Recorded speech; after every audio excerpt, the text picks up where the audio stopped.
Distribuição Europa Filmes do Brasil. Versão brasileira Lipsync, São Paulo. História das religiões.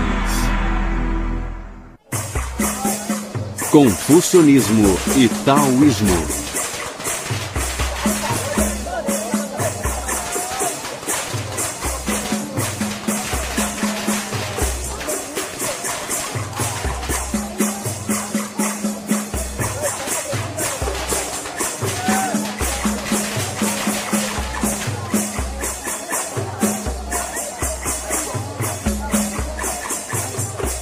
Do segundo século a.C. até meados do século XX da era cristã, o confucionismo viria a ser a influência mais marcante na vida dos chineses. Para um observador distraído, tanto a filosofia quanto a religião chinesas parecem ser totalmente alheias à filosofia e à religião ocidentais. Por exemplo, cada uma das três principais religiões ocidentais, o cristianismo, o judaísmo e o islamismo, professam a fé em Deus como o fundamento de seu credo. Já a religião chinesa é mais voltada para a conduta humana. Alguns estudiosos se perguntam se os chineses são, ou se foram algum dia, religiosos. Também se questionam se os antigos chineses tinham deuses, mitos e heróis, a exemplo da maioria dos povos antigos, como os gregos, os japoneses, os hindus da Índia e outros. Mas se nos aprofundarmos e examinarmos de perto sua religião e filosofia, descobriremos que, em certos aspectos, elas não diferem tanto assim da cultura ocidental. Por exemplo, tanto a tradição chinesa quanto a ocidental enfatizam o valor da razão, o papel da moral nas relações sociais e a crença em que a alma do indivíduo está ligada ao transcendente. Para começar, devemos retroceder mais de 2 milênios, quando houve um intenso despertar em todo o mundo. Esse período de quase 6 séculos, de 800 a.C. a 200 a.C., produziu os filósofos clássicos gregos e indianos, os profetas hebreus e o grande mestre chinês Confúcio. Recentes estudos confucionistas têm se tornado uma busca pelo Confúcio histórico, uma descrição dele como pessoa real e não aquela imagem de adoração popular. O personagem histórico que conhecemos por Confúcio foi, na verdade, um homem de nome Kong Shu, que viveu no período de 551 a 479 a.C., e que durante 2 milênios foi conhecido só em algumas partes do que hoje chamamos China. O nome ocidental Confúcio foi de fato criado por missionários católicos que visitaram a China no fim do século XVI. O jovem, que veio a ser conhecido como Kung Futsu, ou Mestre Kung, e depois Confúcio no Ocidente, cresceu no antigo estado de Lu, no nordeste da China. Os pais de Kung morreram quando ele ainda era criança. Em certa época de sua vida, ele passou 10 anos viajando e visitou muitos outros estados feudais na busca sem êxito de um soberano que seguisse seus conselhos. Aos 50 anos, Kung Futsu tornou-se um tipo de comissário da polícia em seu estado natal. Foi o mais alto cargo público que ele ocupou e no qual permaneceu por apenas 1 ano. Na velhice, Kung se dedicou mais a ensinar seus discípulos, embora também se ocupasse de música, poesia e conversasse eventualmente com governantes e ministros. Kung sempre se considerou um estudante, embora também se considerasse um professor.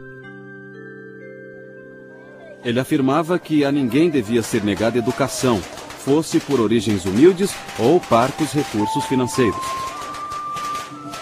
Embora Kung se visse mais como transmissor que como criador, ele tinha muita certeza de ter uma missão. De fato, a influência de Kung mudou a sociedade chinesa. Por exemplo, antes de Kung, a palavra Shu, ou cavalheiro, se aplicava apenas a homens de alta linhagem como oficiais militares ou nobres. Depois de Kung, Shu passou a ser aplicada a eruditos, que então ascenderam ao topo da pirâmide social. Soldados passaram a ser menosprezados.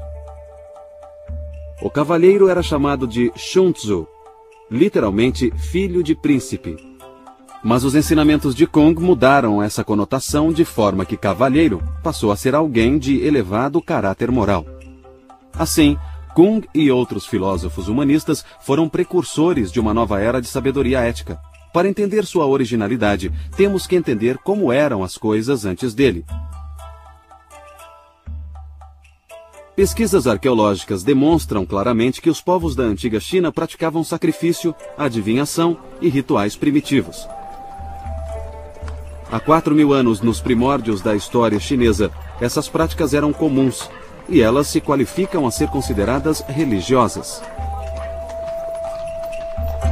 Os estudiosos discutem se o confucionismo é uma doutrina filosófica, um ensinamento religioso ou ambos. A palavra religião é normalmente associada a religiões institucionais, que geralmente incluem um sacerdócio, um credo e um ritual. Mas o confucionismo não é associado a nenhum sacerdócio, não ensina que um deus ou deuses devam ser venerados e não contempla a possibilidade de vida após a morte. A rigor, o confucionismo não é nem mesmo associado a quaisquer proposições dogmáticas ou credos, mas envolve um sistema de rituais que tem algum significado religioso. É por isso que o confucionismo também pode ser chamado, em termos gerais, de religião. É uma filosofia moral, como são todas as religiões. É um sistema que explica o funcionamento do universo e como o poder e a casualidade são vivenciados pelos seres humanos. No confucionismo, a percepção de poder é algo que se realiza mais internamente e não que se realiza externamente em algumas forças poderosas que precisam ser controladas, precisam ser rogadas, precisam ser uma fonte de felicidade ou de cura. Muitos dos sentimentos que as pessoas têm, como temor e respeito, se satisfazem na maioria das religiões através da relação com a divindade. No confucionismo, essas experiências emocionais se realizam nas relações humanas. A principal obra sobre Confúcio, intitulada Os Analectos, oferece uma análise mais profunda da própria autoconsciência de Kung. Demonstra seu apreço por rituais e pela virtude e sobriedade decorrentes deles. A personalidade de Kung tinha claramente uma faceta religiosa, com um profundo respeito pela vontade divina. Os Analectos são um registro das conversas de Kung com discípulos e também a melhor fonte para aprender seus ensinamentos. Mas o confucionismo, como escola filosófica, considera como seus textos especiais uma coleção de livros que inclui desde entretenimento até jornalismo. Esses livros são conhecidos como os clássicos. Na época de Kung, havia 6 clássicos. O primeiro clássico era o Livro das Mutações, também conhecido como I Ching, e era um estudo da interação entre as duas forças cósmicas, Yin e Yang. Essas duas forças não representam meramente opostos. São também parceiras em processos criativos. Elas são vistas em manifestações como passividade e atividade, influências femininas e masculinas, luz e escuridão, e tantas outras. As mudanças são vistas como a interação entre Yin e Yang, princípios opostos que moldam o destino de todas as criaturas e todas as coisas.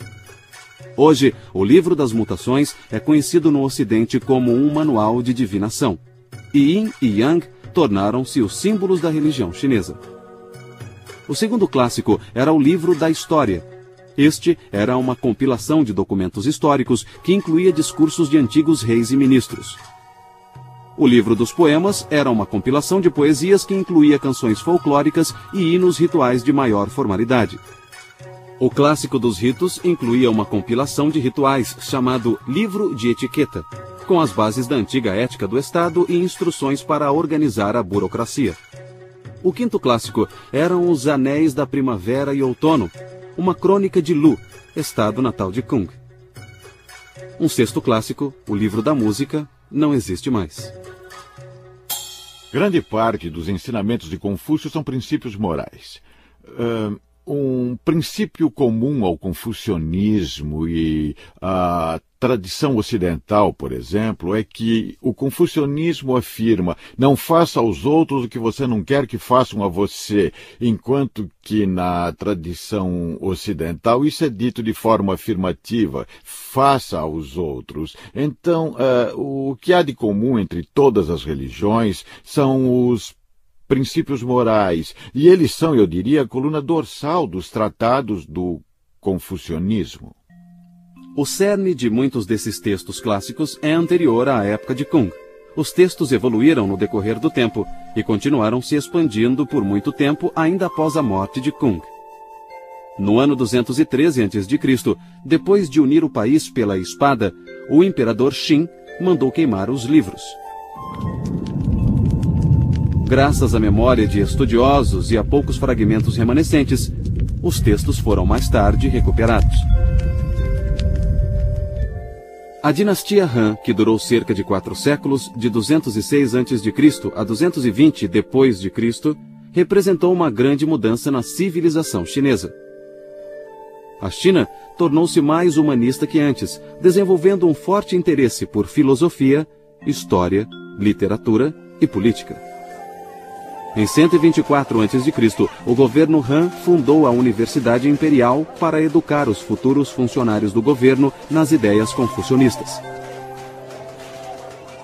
Para evitar outra desastrosa queima de livros, os escritos clássicos foram então gravados em pedra.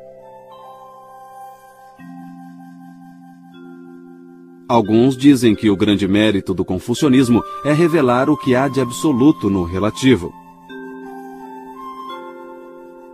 Ou seja, encontra um sentido supremo no caráter moral das relações humanas. Kung pregava uma doutrina de reciprocidade e solidariedade. Ele dizia que qualquer um pode ser nobre se lhe ensinarem os valores certos.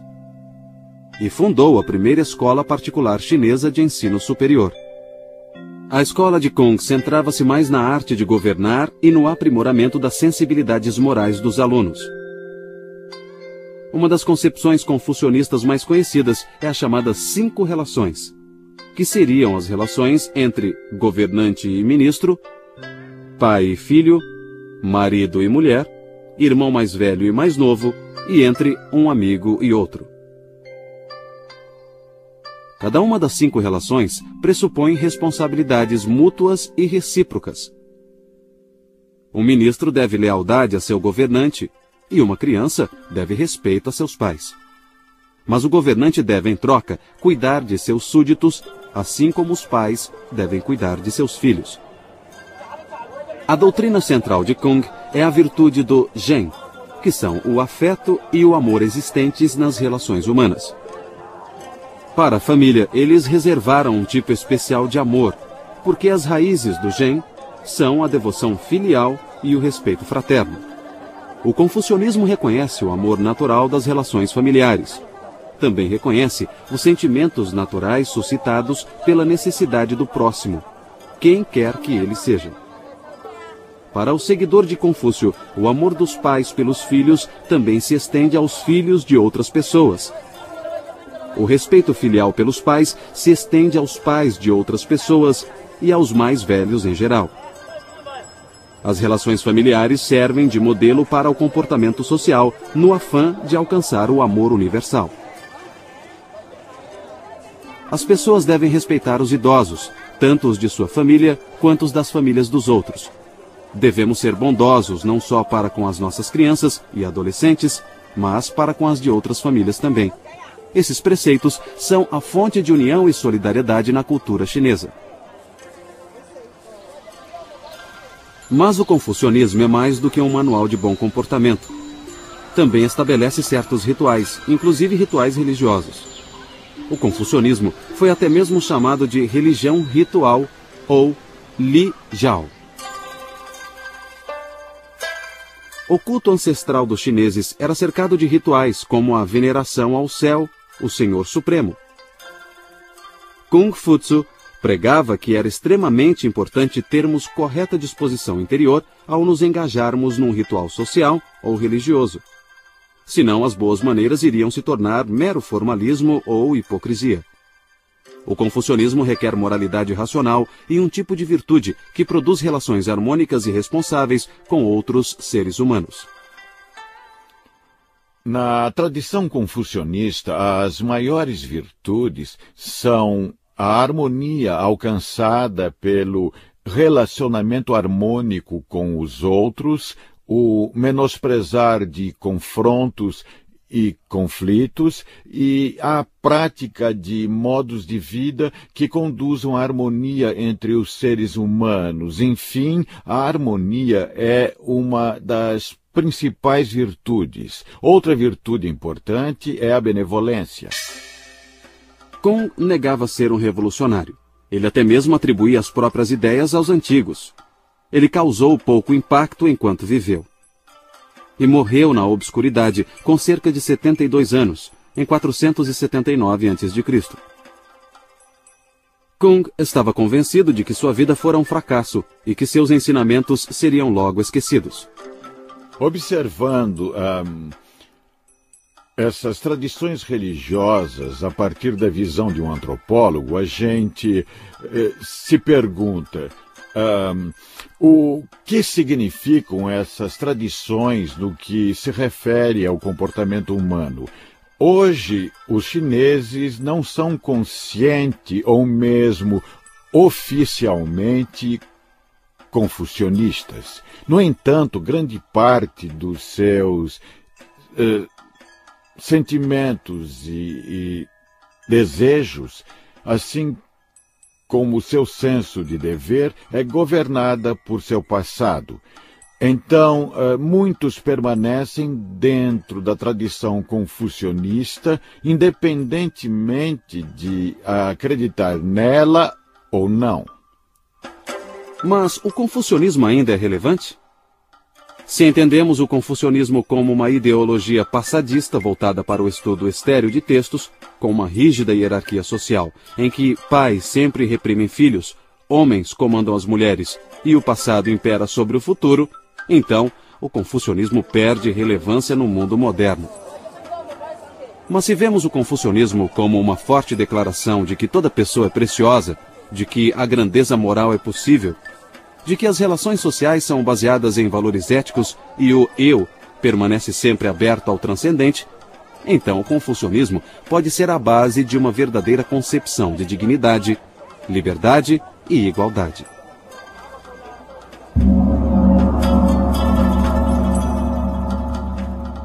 Se quisermos entender os chineses e outras culturas do Extremo Oriente, então precisamos entender o confucionismo e o taoísmo. Pode-se dizer que a filosofia chinesa é, em geral, baseada em duas faces da existência. A face mais ativa, ou Yang, e a mais contemplativa, ou Yin. A força ativa Yang é associada tanto à moral quanto à filosofia social do confucionismo. É tida como uma força masculina e tem predominado nos períodos de unidade política e ordem social. A força contemplativa Yin tem sido mais associada ao taoísmo. Essa face passiva das coisas pode ser vista no naturalismo e no quietismo. A força Yin é vista como feminina. Mas as forças Yin e Yang não são mutuamente excludentes, e o taoísmo é frequentemente representado por um círculo, onde dois desenhos em preto e branco se entrelaçam.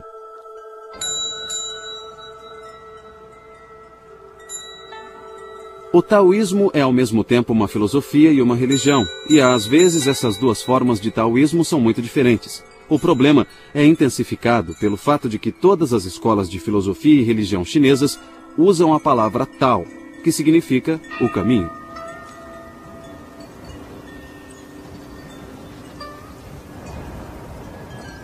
A maioria dos filósofos taoístas tem a genuína aspiração religiosa de transcender as limitações desta vida. Essa busca é tão antiga quanto a própria humanidade.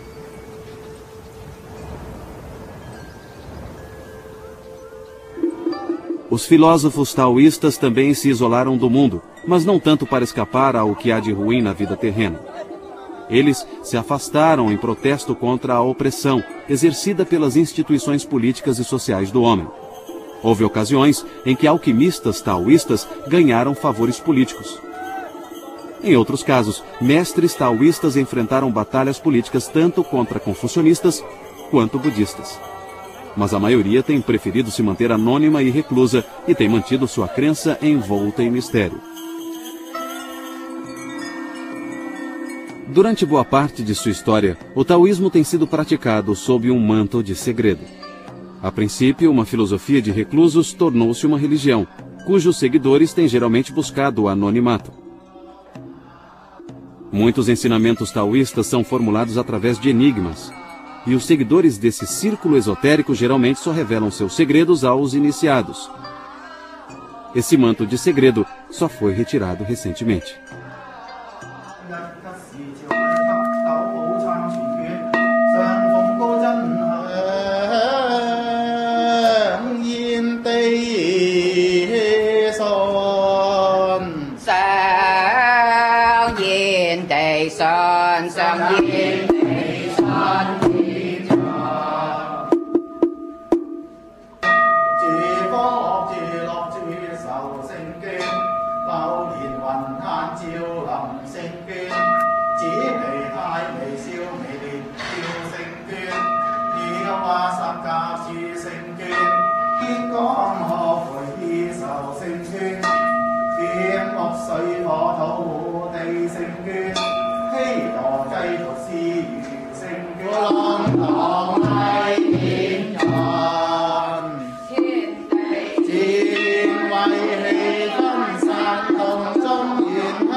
A filosofia taoísta clássica está contida em dois textos principais. Um é o Lao Tse, e tem o mesmo nome do seu autor, e o outro é o Chuang Tzu, também homônimo de seu autor.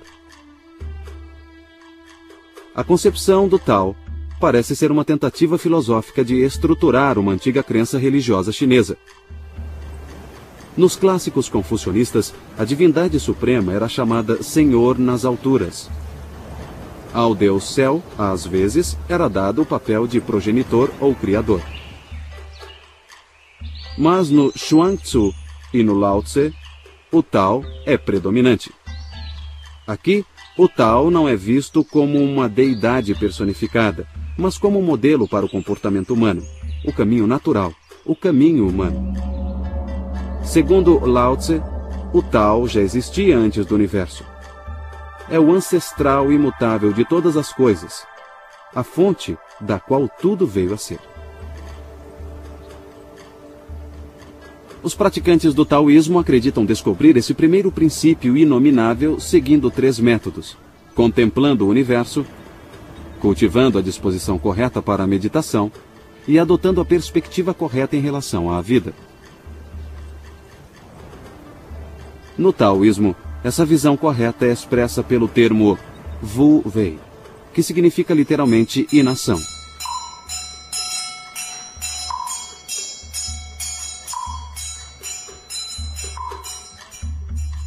Wu Wei não deve ser entendido como ausência literal de ação, mas como agir sem artificialismo, sem exageros e sem apego à ação em si mesma.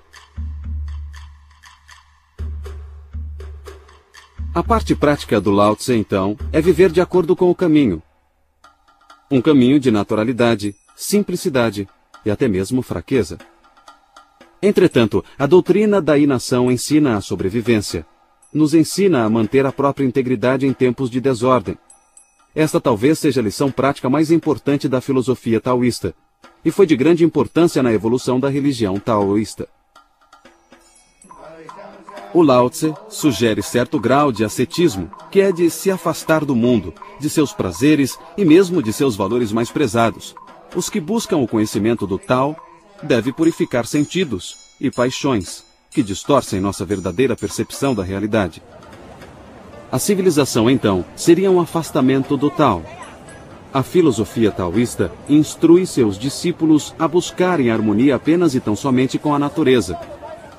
Isso é bem diferente de buscar as virtudes confucionistas de humanidade e retidão. Quando temos conflitos, quando agimos contra alguma coisa, ocorre o que chamamos de desarmonia. Por exemplo, considere um curso de água fluindo da montanha em direção ao mar. Se você colocar nele uma folha, a folha seguirá o fluxo, não haverá conflito. Isso é harmonia. Mas se você tenta fazer a folha voltar, subir a corrente das águas e você a puxar com um barbante ou assoprá-la com a boca, você estará aplicando uma força externa. Isso gera conflito. Você está indo contra a natureza, contra o caminho. Assim, seguir sua própria natureza é seguir o caminho. E isso é harmonia. Para alguns observadores, os ensinamentos políticos do Lao Tse invocam uma volta à natureza tipicamente romântica, mas já se disse que esses mesmos ensinamentos apoiavam autoridades políticas despóticas. Na localidade conhecida como Ma Wang Toi, foi encontrada uma cópia do Lao Tse manuscrita em seda. Datando do século II a.C., esses são os manuscritos do Lao Tse mais antigos de que se tem conhecimento.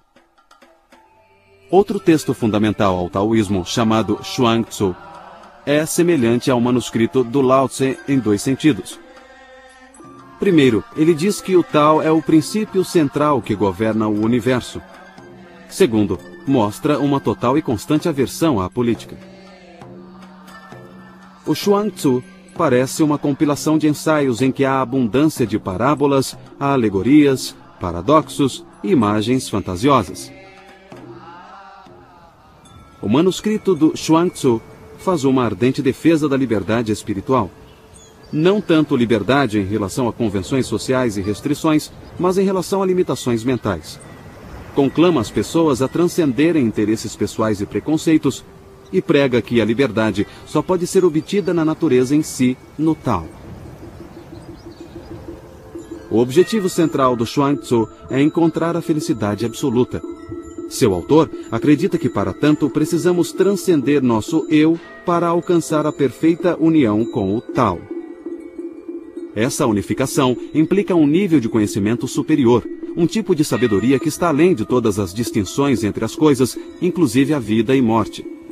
Tal discernimento pode ser chamado de conhecimento místico, porque não pode ser obtido pelos meios costumeiros. Paradoxalmente, vem apenas quando esquecemos o conhecimento de tudo, sobretudo o conhecimento do eu. O Xuang Tzu advoga o sentar e esquecer, ou Zhuowang. Também menciona um jejum mental em que o adepto esvazia os sentidos e a mente. Se estudarmos toda a ciência atual, jamais seremos capazes de superar o mundo material e sempre temos alguns enigmas a decifrar e depois mais enigmas a decifrar. Portanto, mesmo se estudarmos a ciência durante milhares de anos, ainda não entenderemos o universo. Mas se você visualizar todo o cosmo a partir da antiga sabedoria da China ou da Índia, você saberá o que se passa, verá que tudo é vazio. É o Tao. É o Tao, é a suprema consciência.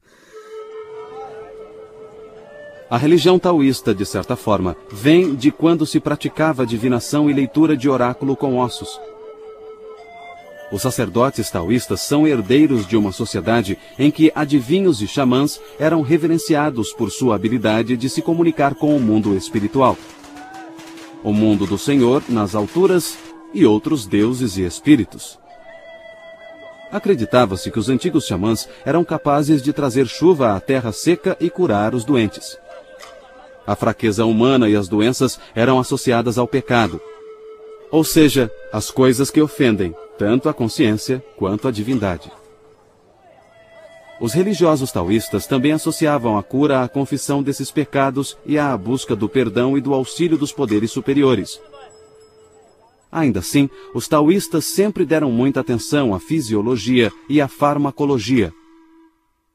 E isso trouxe muitas contribuições à medicina chinesa.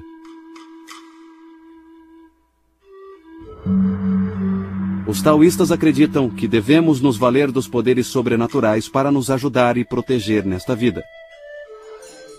Naturalmente, tudo isso levanta a questão da imortalidade. Ao longo da história, certas pessoas buscaram a imortalidade terrena na forma humana, mas a experiência universal da morte sugere que tal busca é ingênua. A longevidade real é sua mente continuar viva após a sua morte física. Acho que essa é a melhor forma de explicar a vida após a morte. Se você realiza alguma prática espiritual com diligência e regularidade, então sua mente ainda pode permanecer viva depois que seu corpo físico morrer. Bem como todos dizem, a morte é o fim de uma coisa, mas é o começo de outra. A morte ocorre para o nosso corpo quando morremos, e nada funciona. Isso é o começo do mundo, o começo da nossa desintegração. Nosso corpo se transforma em outra coisa. Vamos pensar no que acontece com nossa mente. Toda noite nós dormimos. Para onde nossa mente vai? Nunca pensamos nisso, nem nos preocupamos com isso. Mas automaticamente, no dia seguinte, acordamos pela manhã. Então, ao morrermos, como sabemos que não fomos para outro lugar? Só não voltamos para contar. Isso não é o fim. É o fim do nosso corpo. Mas não é o fim no conceito de eternidade. À medida que evoluiu, o taoísmo religioso se firmou como uma religião redentora.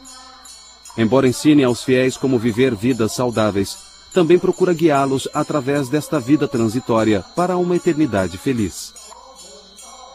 Essa visão é muito diferente do confucionismo, cuja intenção é aperfeiçoar as condições morais nesta vida. Os taoístas hoje falam de imortais sagrados que ascenderam às regiões celestiais. Eles falavam de imortais terrenos que habitavam as florestas e montanhas sagradas e acreditavam que alguns seres humanos pareciam morrer, mas na verdade deixavam o corpo e ascendiam somente em espírito. Como os taoístas acreditam que homens e mulheres podem se tornar imortais, eles conduziam experimentos alquímicos, descritos como uma tentativa de roubar o segredo do céu e da terra. Em outras palavras, os taoístas acreditavam que a alquimia podia extrair da natureza o mistério da vida. Embora tenham fracassado em encontrar o elixir da imortalidade, suas experiências levaram a descobertas científicas na química, medicina e farmacologia.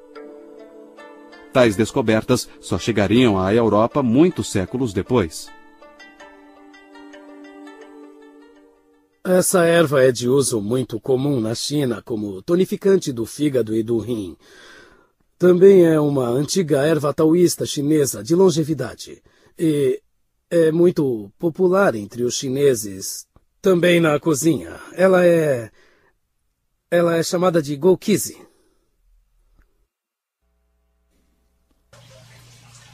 Muitos taoístas se assemelham aos alquimistas da Idade Média. Eles acreditavam que pela manipulação de substâncias era possível aumentar a saúde do homem a ponto de permitir que a pessoa se tornasse imortal. Alguns imperadores chineses usaram sacerdotes taoístas para aumentar sua longevidade. Então, essas práticas passaram a ser vistas como práticas taoístas porque eram realizadas por adeptos do taoísmo. O milagre da alquimia, por assim dizer, seria transformar aquilo que é comum e encontrar alguma coisa que é vista como incomum ou como extraordinário. Isso é alquimia. Ou seja, qualquer coisa fora do comum viria do que é comum. Você torna o comum extraordinário, você torna diferente. Portanto, nesse sentido, tudo que vem da natureza contém o processo alquímico. Você vê as coisas crescerem, você põe uma semente no chão, no solo, e você fornece a ela o terreno certo, a temperatura certa, a umidade certa, e ela crescerá. Isso é alquimia. A alquimia acontece, na verdade, diariamente em nossa vida. Nós só não sabemos reconhecê-la. Ao longo da história, os taoístas também cultivaram a vida mortal quando desenvolveram técnicas de cura, de circulação, exercícios de meditação e higiene sexual. O taoísmo oferecia um sistema de cura verdadeiramente holístico, baseado num texto do século VI a.C., chamado Tratado de Medicina Interna do Imperador Amarelo. Esse texto continha uma lista de prioridades para a boa saúde. Primeiro, trate o espírito. Então, alimente-se adequadamente. Daí virá a cura para o corpo. O taoísmo desenvolveu práticas de meditação que incluem um exercício com certos movimentos realizados de pé, com os joelhos levemente flexionados. Isso supostamente ajuda a restaurar o equilíbrio adequado de energia, ou o que os chineses chamam de Qi, dentro do corpo. Os taoístas acreditam que o Qi percorre meridianos dentro do corpo. A yoga e a acupuntura chinesas são baseadas nesses meridianos que apresentam vários pontos de acupuntura. Você se livra da energia tóxica causada pelo vento maligno. O vento maligno geralmente ataca a cabeça, causando obstrução. Quando há deficiência de Qi, a energia tóxica pode aumentar muito e precisamos estimular o Qi para nos livrarmos da energia tóxica que costuma vir do vento maligno. Nós a chamamos de Feng Qi. A religião taoísta também vê o corpo humano como um tipo de forno, no qual é possível preparar o elixir de imortalidade. Esse conceito é baseado num tipo de alquimia interna associada à yoga e à meditação taoístas.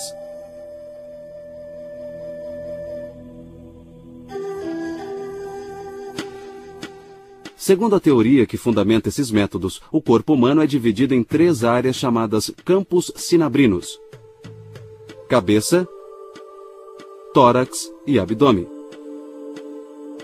Cada campo é habitado por vários deuses que dão ao corpo vida e sustentação, e são supervisionados por um panteão de divindades chamado a Tríade Taoísta, ou Trindade. Os taoístas acreditam que a vida é feita de 3 princípios. Esses seriam o sopro, ou Qi, a essência vital, ou Jing, e o espírito, conhecido como Shen. Na meditação taoísta, é preciso concentrar a mente nos órgãos internos do corpo e nos deuses que os habitam. Esses deuses são vistos como emanações diretas da energia primordial no organismo humano. Os praticantes avançados de yoga atingem algo chamado respiração embriônica, imitando conscientemente um feto no útero materno. Esse exercício reconhece a existência de processos metabólicos importantes no interior do corpo. Psicologicamente, envolve a busca por paz interior e a integração da personalidade humana. A suprema atitude taoísta representa o ápice do sentar e esquecer. Uma frase que se refere a certas práticas meditativas na mais elevada tradição mística do taoísmo. Nesse estado mental, símbolos e imagens supostamente deixam de ser necessários. A pessoa simplesmente se senta e esquece. Eu diria que o homem, sobretudo, tem um corpo, tem uma mente.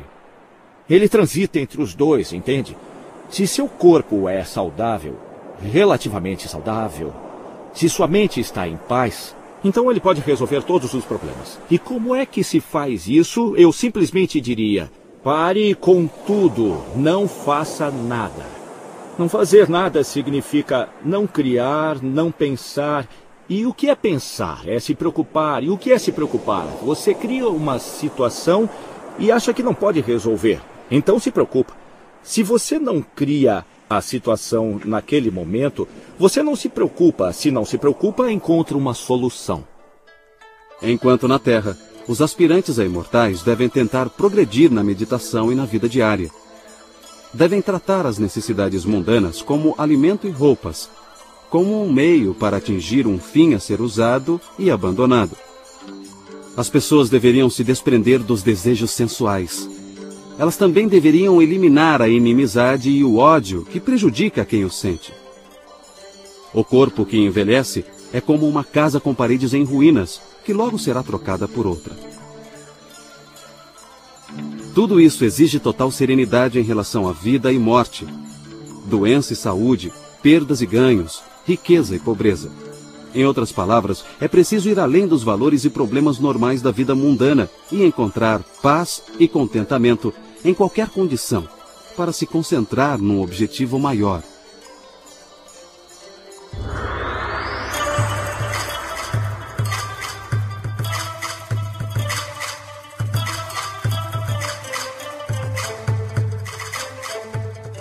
Alguns estudiosos dizem que a filosofia e a religião taoístas exaltam as características femininas mais do que o confucionismo.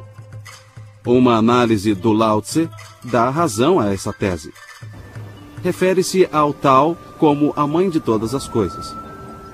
E parece favorecer as imagens suaves, femininas na essência, como a água, os vales e o vazio. Implicitamente, o Lao Tse reconhece o Tao como a mãe do mundo. Para os confucionistas, o Tao se refere ao princípio fundamental da filosofia moral. Mas quando discutimos o significado do Tao nos escritos de Lao Tse e de Chuang-Tzu, nós nos referimos ao Tao universal, o caminho que a tudo inclui. Embora essa ainda seja uma conotação essencialmente filosófica da palavra Tao, ela também tem uma dimensão religiosa. O taoísmo filosófico foi uma dentre muitas fontes que convergiram para criar o taoísmo religioso. Outra fonte foi a escola Yin e Yang, que buscava compreender a ordem natural em termos de duas forças complementares, ainda que antitéticas ou opostas. Uma terceira fonte foi a escola dos 5 elementos ou agentes, que afirmava que 5 substâncias físicas, metal, madeira, água, fogo e terra, representariam forças cósmicas. Tanto a escola Yin e Yang quanto a escola dos 5 elementos ajudaram os chineses em seus esforços iniciais para entender o universo. Essas ideias penetraram as filosofias taoísta e confucionista, mas se tornaram ainda mais marcantes na religião taoísta. Os sacerdotes taoístas obtêm licença para realizar os rituais de cada tradição específica. Eles também realizam muitos outros rituais em festivais durante todo o ano. Os rituais mais conhecidos são aqueles voltados ao Ano Novo Lunar, celebrados com dragões dançarinos e fogos para afugentar demônios.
A religião taoísta evoluiu de maneiras diferentes em diferentes regiões geográficas, mas sua mensagem central permaneceu forte e constante durante milhares de anos. É uma tradição que satisfaz e é sensível à necessidade humana de se relacionar com a natureza e com o universo dos espíritos. Une a crença em uma divindade suprema com a crença em muitos espíritos intermediários aos quais se tem acesso por meio de preces. Esses espíritos também se interessam pelo bem-estar mortal e imortal de seus devotos. O taoísmo oferece a seus adeptos a possibilidade de se comunicar com os deuses. Eles podem até mesmo se tornar deuses, seja durante um breve êxtase neste mundo, seja no além. O taoísmo defende a experiência mística e encoraja uma vida de retidão moral. Oferece consolo no sofrimento e esperança de realização ao considerar e tentar melhorar as condições deste mundo. Por tudo isso, o taoísmo continua a satisfazer gerações de seguidores. E tem tudo para continuar assim por muitas gerações que estão por vir.